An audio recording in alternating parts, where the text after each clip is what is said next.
Hello, dear student. How are you? I hope you are well. ভিডিওর title দেখে নিশ্চয়ই বুঝতে পেরে গেছো যে আজকে আমাদের ক্লাস কি নিয়ে হবে। হ্যাঁ, অবশ্যই। তাই আর বেশি কিছু বলার প্রয়োজন নেই, তোমাদেরকে ক্লাসে অবশ্যই স্বাগতম। তোমরা রেগুলারলি আমার ক্লাসে সহযোগিতা করে আসছো, দেখে আসছো এবং বিভিন্ন কমেন্ট দিয়ে আমাকে সহযোগিতা করছো। আমার আরো ভালো লাগতেছে। তো আরো ভালো ভালো ভিডিও তৈরি করার জন্য আমি চেষ্টা করব। আর তোমরা তার সাথেই আছো, আমি তোমাদের সাথে আছি, আমাকে তো চিনতেই পারছো, আমার এখানে আইডেন্টিটি দেওয়া আছে। So our topic, what is the topic as you know before, but it is the part 4. It is the part 4. What is part 4? I have made you part 4 on the topic of interrogative sentence. So part 4 হিসাবে আমি যে টপিকটাকে select করেছি সেটা হচ্ছে interrogative sentence. Interrogative sentence কিভাবে narration করতে হয়, কিভাবে ইনডাইরেক্ট করতে হয় সেটা আজকে আমরা শিখবো। খুব সহজ, সাথে থাকো, সাথে একটা পেপার এবং পেন নিয়ে থাকো, দেখবে ইজিলি সহজে পারবে। লার্নিং আউটকামস অর্থাৎ আজকের ভিডিও দেখার পর, কথা শোনার পর আমরা কি কি শিখবো সেটা আজকে জানলে ক্লাসের প্রতি মনোযোগিতা বাড়বে। তোমরা অবশ্যই মনোযোগী হবে। দেখো আজকে কি শিখবো আজকের ক্লাস, এই ভিডিওটা দেখার পর তোমরা স্ক্রিনে দেখতে পাচ্ছো, after studied this lesson student will be able to transform direct interrogative sentence into indirect sentence, অর্থাৎ ইন্টারোগেটিভ সেন্টেন্সের পরিবর্তন করতে পারবো। টাইপস অফ কোয়েশ্চন, একটু যেহেতু ইন্টারোগেটিভ নিয়ে বেশি কিছু বলার প্রয়োজন নাই, তাই আমি প্রথমে চিন্তা করলাম যে প্রশ্ন কত ধরনের হয় সেটা একটু দেখে নিই। প্রথমে ইন্ট্রোডাকশন হিসাবে প্রশ্ন হয় সাধারণত আমরা জানি। Question can be of two types. একটা হচ্ছে one type which can be answered by yes or no only. Do you like music, yes অথবা নো দিয়ে প্রশ্ন উত্তর দেওয়া যায়। এটা হচ্ছে এক ধরনের প্রশ্ন। বি নম্বর হচ্ছে and other type of question needs a little bit explanation for its answer and cannot be answered in only yes or no. Example, how are you? It cannot be answered yes or no, but it needs a little bit explanation, I am fine. অর্থাৎ এক ধরনের প্রশ্ন আছে যেগুলো দিয়ে শুধু yes অথবা no দিয়ে উত্তর দেওয়া যায়, আর দুই নম্বর যেটা হচ্ছে সেটা হচ্ছে শুধু ইয়েস অথবা নো দিয়ে কোনো উত্তর দেওয়া যায় না, সেটার প্রয়োজনে একটু বিশ্লেষণ দরকার, সেই ধরনের প্রশ্ন আরেক ধরনের। তাহলে উদাহরণে দেওয়া আছে ডু ইউ লাইক মিউজিক, এটাতে প্রশ্ন শুরু হয়েছে ডু দিয়ে। আর দুই নম্বরে আমরা দেখতে পাচ্ছি, আমার মাউস পয়েন্টার দেখো, হাউ আর ইউ, অর্থাৎ হাউ দিয়ে প্রশ্ন শুরু হয়েছে। তাহলে এই হচ্ছে দুই ধরনের প্রশ্ন, আমরা আরো সামনে এগুলো বিস্তারিত পাবো। দেখি স্লাইডগুলো, এটাই আগেরটাই লেখা, এটাও আগেরটাই, যেগুলা বিশ্লেষণ। তো আমরা আমরা দেখেছি যে ডু ইউ লাইক মিউজিক এটা হচ্ছে অক্সিলিয়ারি ভার্ব দিয়ে প্রশ্ন শুরু হয়েছিল, আর হাউ আর ইউ এটা শুরু হয়েছিল ডাব্লিউএইচ ওয়ার্ড দিয়ে। ডাব্লিউএইচ ওয়ার্ড তোমরা অবশ্যই জানো, অক্সিলিয়ারি ভার্বগুলো তোমরা জানো। তো অক্সিলিয়ারি ভার্ব দিয়ে যদি প্রশ্ন শুরু হয় সেই ক্ষেত্রে আমরা ইয়েস অথবা নো দিয়ে উত্তর দিলেই হয়। আর ডাব্লিউএইচ ওয়ার্ড দিয়ে যদি প্রশ্ন শুরু হয় তাহলে সেটা আমাদের একটু ব্যাখ্যার প্রয়োজন এবং ব্যাখ্যা দিয়ে সেগুলো উত্তর দিতে হয়। তো আমরা এখানে following are the main rules changing narration of the interrogative sentence. Interrogative সেন্টেন্সের নারেশন করতে হলে, ডিরেক্ট থেকে ইনডাইরেক্ট করতে হলে আমরা নিচের কিছু নিয়ম অনুসরণ করতে হবে, সেগুলো হচ্ছে মেইন ফিচারগুলো আমরা দেখে নেই। Remove the quotation marks and question mark in the interrogative sentence, অর্থাৎ নারেশন করার পর আমরা কোটেশন মার্কটাও তুলে দিব এবং একটা ইন্টারোগেটিভ অর্থাৎ প্রশ্নবোধক বাক্যে একটা ইন্টারোগেটিভ চিহ্ন থাকে এইরকম, সেটা আমরা আর দিব না। ইনডাইরেক্ট করলে পরে সেন্টেন্সে ফুল স্টপ ব্যবহার করব। If the direct speech is in interrogative sentence, reporting verbs such as say, said, said to, tell, told, etc. changed into ask, inquire, wanted to know, etc. in the indirect speech, and the verb takes an object. অর্থাৎ verb একটা object নিবে, he said to him, he asked him। আচ্ছা, তাহলে আমরা যদি reporting ভার্বে, direct স্পিচে যদি reporting ভার্বে থাকে said, tales, এই শব্দগুলো থাকে, তাহলে আমরা প্রশ্নের ধরন অনুযায়ী সেখানে আমরা ask, inquire, wanted to know এই শব্দগুলো অতিরিক্ত ব্যবহার করি প্রশ্নবোধক বাক্যের ক্ষেত্রে, এগুলো শুধু। আরেকটা সি নাম্বার দেখো, if the direct speech begins with some, who, such as, with some, who, such as who, what, where, why, how, etc. The question word is retained in the indirect speech অর্থাৎ আগে যেটা বলেছিলাম যে এটা হচ্ছে WH কোয়েশ্চেনের কথা বলা হয়েছে। WH question who, what, where, when, why, whose, whom এই শব্দগুলা দিয়ে যদি প্রশ্ন শুরু হয় তাহলে আমরা যখন ইনডাইরেক্ট করব তখন এই শব্দগুলাই থেকে যাবে লিঙ্কার হিসাবে। এগুলাতে আর নতুন কোনো লিঙ্কার যোগ করতে হবে না, দ্যাট বা অন্য কোনো লিঙ্কার যুক্ত করতে হবে না, এই WH শব্দটাই থাকবে। দেখো ডি নম্বরে কি, but if the direct speech does not begin with such question word begins with auxiliary verb if or whether is used in the linker অর্থাৎ বলা হয়েছে যদি ডিরেক্ট স্পিচে ইন্টারোগেটিভ সেন্টেন্সটা যদি শুরু হয় অক্সিলারি ভার্ব দিয়ে, যেমন আগে শুরু হয়েছিল do you like music, do দিয়ে শুরু হয়েছিল, অক্সিলারি ভার্ব দিয়ে শুরু হয়, তাহলে আমরা লিঙ্কার হিসাবে ইফ অথবা ওয়েদার, WHETHER ওয়েদার, এখানে তোমরা দেখতে পাচ্ছ ওয়েদার শব্দটা if or weather is used as a linker, that ব্যবহার হয় না। ডু, ডাজ এবং ডিড এই যে এগুলা যদি সাহায্যকারী ভার্ব হিসেবে থাকে সেগুলো আমরা ব্যবহার করব না। কিন্তু যদি এটা নটের সাথে ডু, ডোন্ট, ডাজন্ট এগুলা নট যুক্ত হয় তাহলে সেগুলো আমরা তুলে দিব না, সেগুলো রাখতেই হবে। তারপর হচ্ছে the order of words in the indirect speech is changed from interrogative construction to the assertive construction. Note the integration becomes full stop। আচ্ছা এটা আগেই বলেছি, প্রথমেই বলেছিলাম। তো এখানে আসলে কোয়েশ্চন উইথ অক্সিলারি ভার্বস দিয়ে যদি শুরু হয় তাহলে সেই ক্ষেত্রে আমরা whether is more formal than if, ইফের চেয়ে ওয়েদারটা বেশি ফর্মাল, অফিসিয়াল। ঠিক আছে, এটাই এখানে বলা হয়েছে, এখানে আর বিস্তারিত বলি না। এখানে দেখি সেন্টেন্স কয়েকটা উদাহরণ আমরা চলে যাই। ডিরেক্ট স্পিচ, ইনডাইরেক্ট স্পিচ দেওয়া আছে। প্রথমে ডিরেক্ট স্পিচ এটা দেওয়া আছে, he said to me do you like music. এখানে দেখো হি সেইড এটা হচ্ছে রিপোর্টিং ভার্ব, মি অবজেক্ট, এটা হচ্ছে subject, do you like music এটা হচ্ছে প্রশ্ন। অবশ্যই ডিটা বড় হাতের দেওয়া উচিত ছিল, আমার এখানে ভুল, মিস্টেক, এটা মিস্টেক হয়ে গেছে। যাই হোক এটা বড় হাতের, তোমরা মনে করে এটা বড় হাতেরই আছে। আচ্ছা যাই হোক, আচ্ছা এখানে ডু ইউ লাইক মিউজিক দেখো প্রশ্নবোধক চিহ্ন আছে এবং এটা প্রশ্ন শুরু হয়েছে ডু দিয়ে, ডুটা হচ্ছে অক্সিলারি ভার্ব। এখন আমরা দেখি, তাহলে আমরা আগেই বলেছি সেইড টু, সেইড এইগুলোর পরিবর্তে আমরা আস্কড, ইনকোয়ার এই শব্দগুলো ব্যবহার করি। তাহলে হি আস্কড মি, এখানে আমার মনে হয় কোনো সমস্যা হবে না তোমাদের, হি সেইড টু মির বদলে আমরা হি আস্কড মি। এখন যেহেতু প্রশ্নটা শুরু হয়েছে কি দিয়ে, অক্সিলারি ভার্ব দিয়ে, তাহলে আমরা ইফ অথবা ওয়েদার যুক্ত করি। এই যে ইফ, এই প্রশ্নবোধক বাক্য ডু দিয়ে শুরু হওয়ার কারণে আমরা ইফ অথবা ওয়েদার দিয়ে দিলাম ইফ ডু ইউ, এটা হবে কি, এটা এখন অ্যাসার্টিভ সেন্টেন্স হয়ে যাবে, আর প্রশ্নবোধক থাকবে না।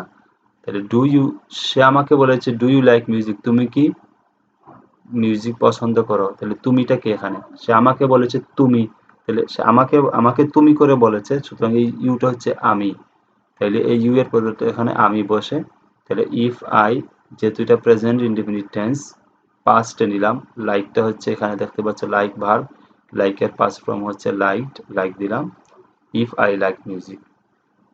অথবা ওয়েদার দিয়ে এখানে করেছি, হি asked me weather I liked music, দুইটাই এক কথাই, কোনোটাই ভুল না, দুইটাই শুদ্ধ। তবে আগেই বলেছি ওয়েদারটা মোর অফিসিয়াল, ফর্মাল ল্যাঙ্গুয়েজে বলা হয়। এখানে তোমরা দেখতে পাচ্ছ কোন জিনিসটা আমরা পরিবর্তন করেছি, দাগিয়ে দিলাম। তারপরে দেখো ডিড ইউ, এটা হচ্ছে পাস্ট ইনডিফিনিট টেন্স, এই যে বাবলু, সেইটা হচ্ছে reporting verb object, did you want to help me, এই যে আগেরটাই সমান, শুধু এটা টেন্সের পরিবর্তন হবে, did you want to help me এটা পাস্ট ইনডিফিনিট টেন্স কিন্তু। তাহলে আমরা যখন টেন্সের পরিবর্তন করব দেখো ইফের পরিবর্তে ইফের পরে I had wanted to help হার, এটা পাস্ট পারফেক্ট টেন্স। তাহলে আমরা দেখলাম পাস্ট ইনডিফিনিট টেন্স হলে পাস্ট পারফেক্ট টেন্সে পরিবর্তন করা হয়েছে। আর বাবলু আস্কড মি, এটাতে দেওয়াই আছে। Does she require any help, তাহলে এই যে এখানে দেখো ইন্টারোগেটিভ সেন্টেন্সটা আগে, পরে হচ্ছে রিপোর্টিং ভার্ব এবং সাবজেক্ট এবং অবজেক্ট, এবং এটা কোনো সমস্যা নাই। আমরা যখন ইন্টারেক্ট করব তখন রিপোর্টিং ভার্ব সাবজেক্টগুলো আগে নিয়ে আসবো। এই যে the old man asked me weather she required any help, আচ্ছা শি রিকোয়ার্ড এনি হেল্প এখানে দেওয়া আছে does she require any help, তো এটা হচ্ছে প্রেজেন্ট ইনডিফিনিট টেন্স ছিল, আমরা সেটাকে পাস্ট ইনডিফিনিট করেছি। ঠিক আছে, এটা সহজেই বোঝা যাচ্ছে। সবগুলা দেখতে পাচ্ছ এখানে দাগ দিয়ে দেওয়া আছে কোন জিনিসটা। প্রশ্ন ছিল কিন্তু অক্সিলারি ভার্ব দিয়ে, মাইন্ড ইট, রিমেম্বার প্রশ্নগুলা কিন্তু অক্সিলারি ভার্ব দিয়ে। এখানে আরো অক্সিলারি ভার্ব দিয়ে ডু দিয়ে আগে দেখেছি, তারপরে এখানে ডিড দিয়েও দেখিয়েছি আগে, এখানে ইজ দিয়ে এখানে এই যে 3 নম্বর যেটা, is not property a curse my father said to me, তাহলে my father asked me if poverty was not a curse. যেহেতু ইজের সাথে নট আছে, এটা অক্সিলারি ভার্ব দিয়ে প্রশ্ন, তাহলে ওয়াজ এর সাথেও নট বসাবো। প্রেজেন্ট ইনডিফিনিট টেন্স এটাকে আমরা পাস্ট ইনডিফিনিট টেন্স করেছি, if poverty was not a curse. এখানে সবগুলা দেখানো হচ্ছে তোমাদেরকে, দেখো দেখো সবগুলা। তারপরে দেখো, I said him are you feeling well, তাহলে আই সেড, তাহলে আস্কড, সেডের পরিবর্তে আস্কড বসছে। তারপর আর ইউ ফিলিং ইল, এটা কোন টেন্স? প্রেজেন্ট কন্টিনিউয়াস টেন্স নাকি? আর প্রশ্নটা শুরু হয়েছে কি দিয়ে? দেখতে পাচ্ছি তোমরা আর দিয়ে, আরটা হচ্ছে কি অক্সিলারি ভার্ব, তাহলে আর এর পরিবর্তে অক্সিলারি ভার্ব দিয়ে প্রশ্ন শুরু করার কারণে আমরা ইফ দিলাম, তারপরে পরের সেন্টেন্সটা পাস্ট কন্টিনিউয়াসে দিয়ে দিলাম, তাহলে তো হয়ে গেল ব্যাস। সেম জিনিসগুলো দেখতে পাচ্ছ তোমরা, সেম জিনিস পড়লে বুঝতে পারবে একই জিনিস। ভিডিও পজ করে দেখে নিও। এরপরে দেখো আর কি দেওয়া আছে, the nobleman said to the poor man, have you taken anything for lunch. এই যে হ্যাভ দিয়ে প্রশ্নটা শুরু হয়েছে, তাহলে ইউ, এটা মেইন সেন্টেন্সটা কি ছিল একটু অন্যভাবে চিন্তা করি তো। You have taken anything for lunch, তাহলে ইউ হ্যাভ, সাবজেক্ট আসলে ইউ আছে, হ্যাভ টেকেন মানে এটা, এটা কোন টেন্স বলতে পারবে? এটা হচ্ছে প্রেজেন্ট পারফেক্ট টেন্স, রাইট। তাহলে হ্যাভ দিয়ে প্রশ্ন শুরু হয়েছে, তাহলে প্রেজেন্ট পারফেক্ট টেন্সে কোন টেন্সে পরিবর্তন করতে হয় সেটা তো অবশ্যই আমরা জানি, পাস্ট পারফেক্ট টেন্স। হ্যাঁ রাইট, তুমি সঠিকই বলেছো। The Nobel man asked the poor man if he had taken anything for lunch. দেখো এখানে যদি কোনো কিছু বুঝতে সমস্যা হয় তাহলে আমাকে বলে দিও। He said to me have you taken the breakfast, একই জিনিস, এটাও past perfect, present perfect tense past perfect টেন্সে নিয়েছি। আর ইফ দিয়েছে কারণ প্রশ্নটা শুরু হয়েছে অক্সিলিয়ারি ভার্ব দিয়ে, হ্যাভ দিয়ে। এখানে আরো মার্কিং করে দেওয়া আছে দেখতে পাচ্ছ। My brother said to me will you not go to the show, এখানে শো পরে এটা প্রশ্নবোধক চিহ্ন এবং ইনভার্টেড কমা আছে। আচ্ছা, my brother asked me whether or if I would not go to the show, will দিয়ে, উইল হচ্ছে অক্সিলারি ভার্ব, সেটা দিয়ে প্রশ্ন শুরু হয়েছে এবং আমরা সেটার জন্য ইফ দিয়েছি, এবং এটা হচ্ছে ফিউচার ইনডিফিনিট টেন্স। তো ফিউচার ইনডিফিনিট টেন্স হলেই কি আর না হলেই কি, আমরা তো জানি উইল এবং শ্যাল থাকলে উড বসাবো, তাহলে সাবজেক্ট ছিল আই আনলাম, তারপরে উইল উড বসিয়ে তারপর সেন্টেন্স যেভাবে ছিল ওইভাবেই রেখে দিয়েছি। তোমরা দেখতে পাচ্ছ কোন অংশটুকুর পরিবর্তন হয়েছে। তারপর আমরা দেখি, the girl said shall I go out for shopping, the girl asked if she would go out for shopping. তোমরা দেখতে পাচ্ছ মার্কিং করে দেওয়া আছে কোন জিনিসটার পরিবর্তন হয়েছে। কোন, আমরা এতক্ষণ ছিলাম প্রেজেন্ট কি ছিল, অক্সিলারি ভার্ব দিয়ে প্রশ্ন করেছিলাম। এখন আমরা দেখব কোয়েশ্চেন উইথ WH ওয়ার্ডস। তাহলে WH ওয়ার্ড দিয়ে কিভাবে প্রশ্ন করা হয় এবং সেগুলোর পরিবর্তন কিভাবে হয় এক ঝলক দেখে নেই। My mother said to me how are you. আচ্ছা, এখানে দেখতে পাচ্ছ সেড রিপোর্টিং ভার্ব, মি হচ্ছে অবজেক্ট, মাই মাদার হচ্ছে subject, how are you now, তুমি এখন কেমন আছো, হাউ আর ইউ তুমি কেমন আছো। তাহলে এটা কোন টেন্স? নিশ্চয়ই তোমরা জানো প্রেজেন্ট ইনডেফিনিট টেন্স। প্রশ্নটা শুরু হয়েছে হাউ দিয়ে, হাউ দিয়ে কি WH ওয়ার্ড, এইচ দিয়ে শব্দটা শুরু, হাউ, তাহলে এটা এগুলো বলে WH ওয়ার্ড। তো এইরকম যদি WH ওয়ার্ড দিয়ে যদি প্রশ্ন শুরু হয় তাহলে আমরা জানি, আগেই বলেছি, সেই শব্দটা আমাদের লিঙ্কার হিসেবে থেকে যাবে। এই যে দেখো হাউ শব্দটা নিচেও ইনডাইরেক্ট স্পিচে রয়ে গিয়েছে। My mother asked me how I was then, যেহেতু এটা প্রেজেন্ট ইনডিফিনিট টেন্স, এটাকে পাস্ট ইনডিফিনিট টেন্স বানালাম। নাও থাকলে দেন হয়, সহজ। এই যে how are you, how I was then. এখানে দেখো হাউ দিয়ে প্রশ্ন শুরু হচ্ছে, how did you do that. এটা কোন টেন্স? Past indefinite tense. তাহলে আমরা যখন এটাকে পরিবর্তন করব, পাস্ট পারফেক্ট টেন্সে পরিবর্তন করব, এই যে হাউ শব্দটাই থেকে যাবে, কিন্তু হি হ্যাড ডান দ্যাট। বুঝতে পেরেছ? এটা হচ্ছে নিয়ম। পাস্ট ইনডিফিনিট টেন্স হলে পাস্ট পারফেক্ট টেন্সেই হবে। আরো আছে, how are you, he asked me how I was.